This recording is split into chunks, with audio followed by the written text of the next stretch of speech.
Assalomu alaykum, tog'ayman. Yaxshimisiz? Qanday sortdan suhbat bo'ldi, kamera yozyapti.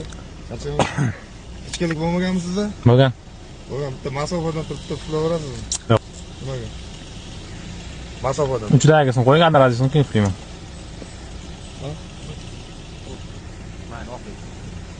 Masofadan uxlash iloji yo'q. Vaqtimiz kamda. Boshqa hayda shuni gaplashaylik. Men sizni vaqtingizni o'tganman, men yaxshi bilan gaplashyapman. Bo'ldi, ketavermayman. Uchidagi bor-ku o'zi, to'g'rimi yo'qmi? Yo'q, bu endi kamda bir hamma joy. Men so'rayapman. Yo'q, yo'q, mayli. Nima mayli aka? Men sizdan bir noqonuniy narsa talab qilganim yo'qmi? Yo, siz ona xuddi men ismaganda mayli ketaver deyapsiz hozir. Nima dedik? Yo, nima deganingizni aytyapman-ku sizga. Men bo'lsa bersin bo'ldi ushlayman. Bo'lgan ichkilik. Masala yo'q.